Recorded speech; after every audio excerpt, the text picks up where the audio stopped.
Hello, this is Will Schlecht from Iron Crow AI, and today I'm going to be giving a short introduction to our newest large language model sandbox feature, the search tab. So to start, we're at our homepage. We can navigate to the large language model sandbox tool here, and you'll be able to see that we now have a search tab just to the right of our drafting tab. And this tab exposes three different ways of searching for patent documents. And currently, this is in beta, so we are not able to get every kind of document.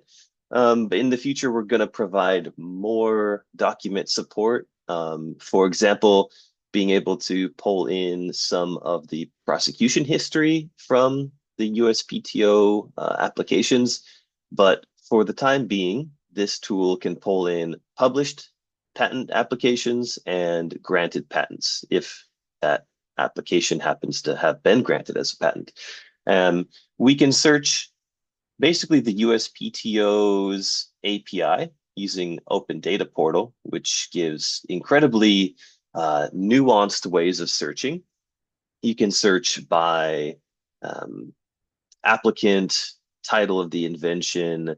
You can search by CPC classification codes. You can search by event code. So if an application was eventually granted as a patent, if it received a restriction requirement, what law firm was prosecuting that application. Pretty much if it relates to a US application, you can search by that criteria. We also have the Open Patent Services, which is the European Patent Office's API, which exposes a ton of patent applications and documents from Europe. And not all full text is available for all of these jurisdictions. So, for example, you'll be able to find German applications searching with this search type, but you won't be able to obtain the full text for German applications. The list of supported application or supported jurisdictions for which you can get full text is, I think it's like 13 different countries, but it's not every country. And then the third mode of searching is claim similarity. And if you have used our 101 rejection prediction tool, you'll be familiar with this concept of searching for claims by their semantic similarity. And we use the same database that powers the 101 rejection prediction tool to give you kind of a semantic search tool. This only has applications from the last, I think, 7 years. So it doesn't have as extensive of a database as the USPTO, but it's very useful if you want to see recent US prior art, or if you want to pull some information that is technically related to what you're working on, to the application that you're working on. So for example, if you want to see how other applications in a certain technology field are drafted, you can pull in those documents using this tool to kind of maybe help inform you about the general structure of those documents. So we'll do some example searches, and basically at a high level, the reason that we have this search tool is to make it easier to get relevant information into the interrogation and drafting tabs. And those can be used for different things.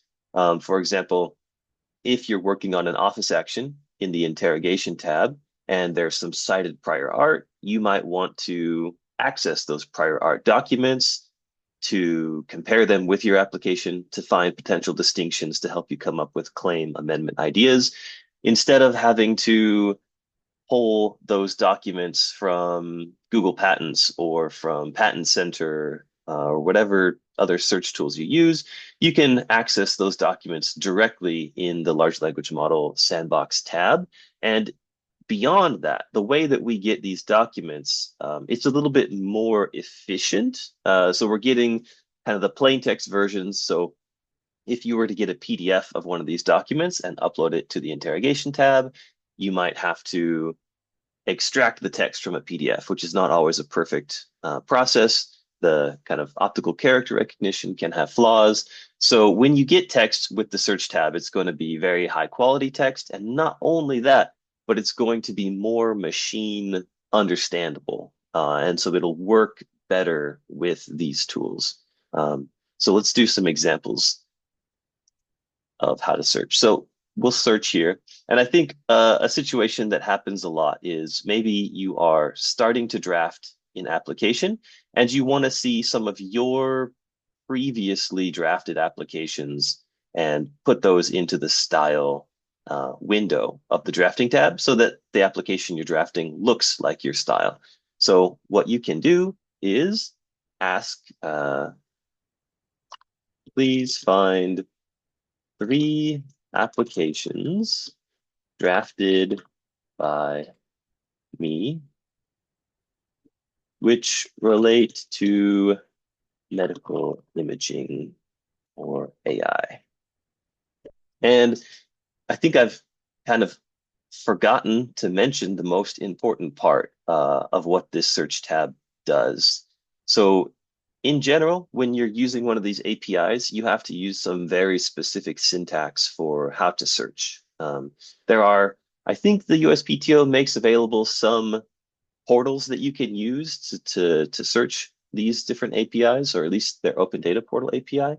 However, it's a bit of a dark art to learn how to correctly format your searches. And so what we've built is essentially an agentic AI on top of these different APIs. And it will take your natural language query and it will create correctly formatted search queries for those different APIs and then pull up the relevant information. And that's a very difficult thing to do. We spent a long time making sure that it not only understands how the APIs work at a surface level, but also has kind of deep understanding about things like CPC classification codes so that it can actually search by topic of interest, like in this case. So we'll click the search button and hopefully get some results back. And so the way you can format these searches, really you can just use a natural language expression. But one thing that's nice to do is you can specify how many results you want. That can save some time.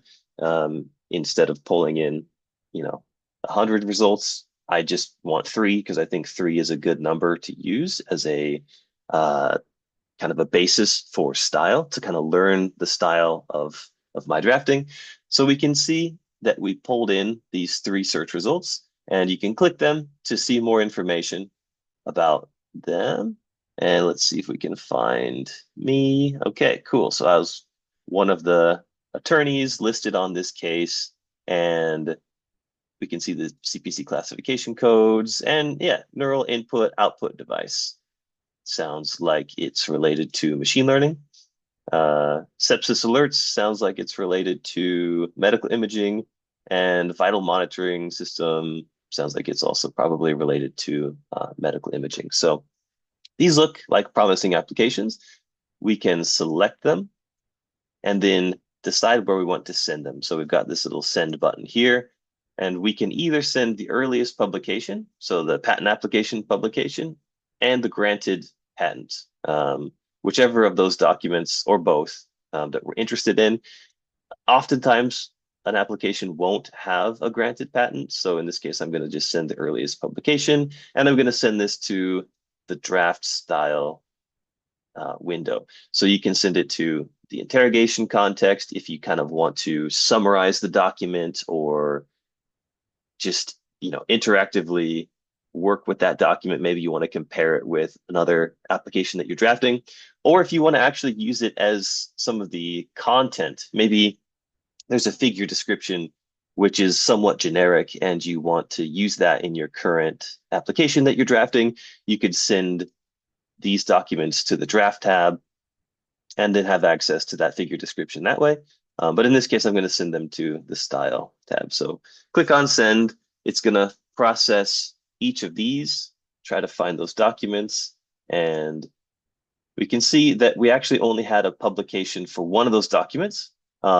And let's see why that's the case. So let's see, earliest. This is a very new case ready for examination, so it probably hasn't been published yet.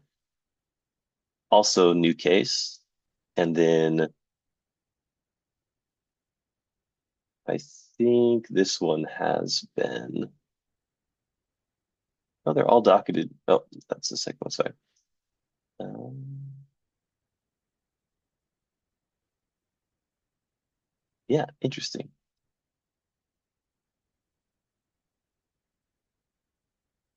None of those appear to have publication documents, but we were able to get one of those documents. So that document, if they're available, will populate in that respective window. So maybe what we wanted to do here is actually get some older applications so that they're more likely to be granted as patents.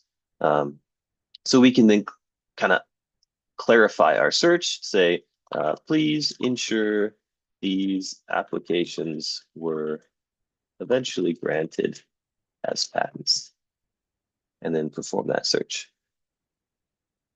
And that's the beauty of this open data portal interface is that you're able to search with a lot of granularity. So we could really ask, like maybe I'm interested in how to respond to a restriction requirement, and I want to see previous cases in this technology area, which were also related to the technology I'm working on and that had restriction requirements. I can filter by restriction requirement. I would just have to say, find applications that also had restriction requirements. So here we go. We can see that these documents have patents associated with them.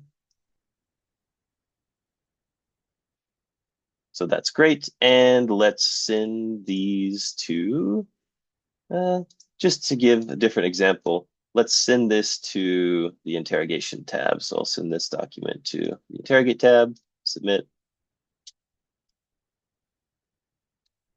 And so now that publication document is here, we can start working with it. Please summarize the provided document and the technical field it relates to.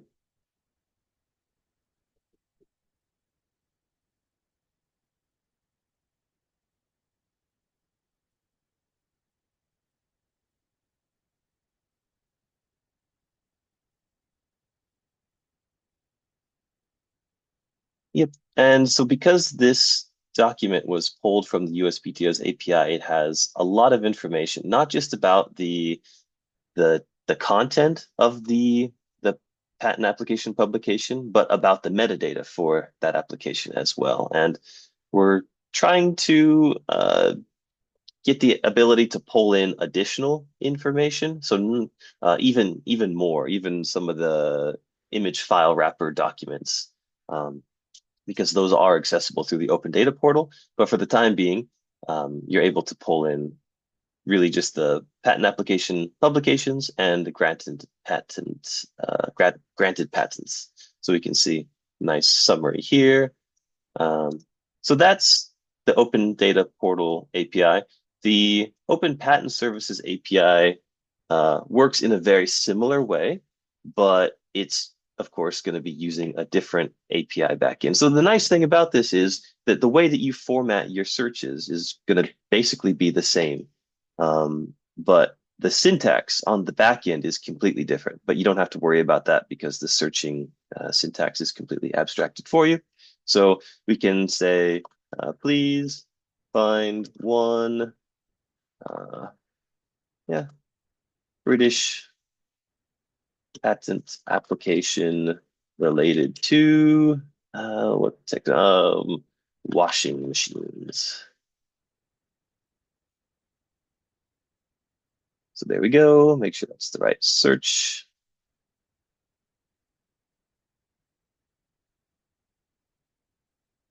Cool. So it found one application from Great Britain and treatment of textile materials. So sounds like it's related to washing machines. The information that's accessible in this view here is a little bit different than in the Open Data Portal because those APIs are different. So in this case, we actually have the abstract, which is pretty nice. And we can look at that. And if we want to, we can then send this either the earliest publication or granted patent, we can send that to the interrogation tab as well, or wherever else we want to work with it. Maybe we have this as prior art. So there we go. We can see that that application is now in our interrogation tab.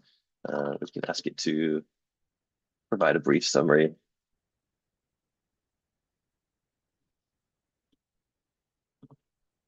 of this patent document.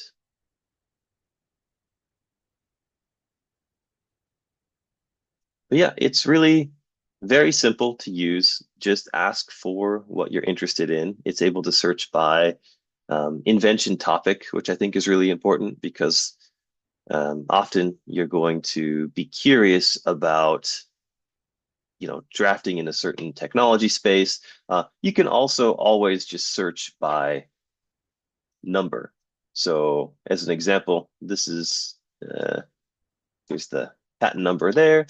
We can just search using that number, and it should be able to find the correct result. So that's how kind of deep its knowledge is of this sort of patent search APIs, is it kind of knows that this is a patent number, and therefore it can search and pull up that patent just by the number. But of course, that's kind of the old school way. If you can also search by docket number, which is a really nice feature. So if you are working on a case and you want to pull up information for that case, you can actually search by the docket number using the Open Data Portal. Docket numbers don't work for EPO. These tools are mostly targeted towards US patent attorneys, but so it's going to work better for US applications, but it does provide support for European applications as well. And then the final searching mode, which is quite different than these others. These are useful when you have more of a granular search you want to do. You want to find some applications you drafted, or you want to find some particular prior art. In this case, this is when you really want to just find something similar to what you're working on. So in this case, we can actually just copy some of this information because I don't feel that creative today. And we can paste it here. The best way to search using claim similarity is to basically put the text here in the format of a claim, but you can put it as just a normal English description as well. You can just describe in plain English your invention and then search this way. It's going to pull up the same number. So you can't, for example, you can't specify any additional filters with this search mode. You can't say, I only want to find applications that are granted as patents or that had restriction requirements, etc. Because it's just purely a semantic search. But you can see, composition for textile treatment, pad steam bleaching method for fabric, treatment agent composition for textile products. So when you want to search by technical topic, especially in more recent US applications, this tool is incredibly powerful. You can even use it to some extent as a prior art search tool. And yeah, once this search is complete, it's pulling this information from Open Data Portal.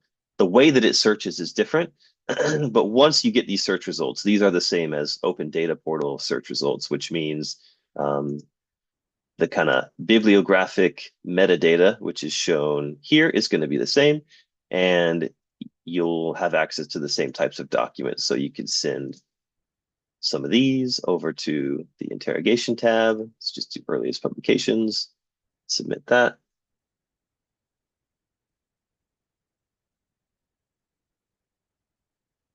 I think this search mechanism is particularly useful when maybe you want to find some basis, some kind of technical content related to the field that you're drafting an application for, that you might want to also use when you're formatting or drafting your application. So for example, maybe there's some somewhat generic figures that are often included in a certain type of application. Maybe it's a medical imaging application, and it's always going to have a MRI machine, and that's not really where the inventive step is for that application, but it's necessary to establish context for how that invention works. You can pull in this pre-existing information in those kind of related applications and maybe, use those to help you draft that application. So here we've got these three documents that we just pulled in. Now we can work on them. We could always just save this conversation. So we've found these documents and we've put them into this form in the interrogation window. We could now save these documents as, we'll just call it search test documents. There you go. And now you can go back to those. So that's the search tab. Hopefully that's very helpful. It just reduces the friction of finding relevant information in the world of patent literature and pulling it in to help you either analyze it, to help you respond to office actions, or to draft applications. In the future, we're going to be trying to pull in more prosecution history data from US applications because that is available through the Open Data Portal, but we probably won't be able to support that for the EPO. And once you can pull in that information, that'll be even more useful for helping you formulate responses to office actions, to certain types of rejections. So thank you very much, and I'll see you again soon.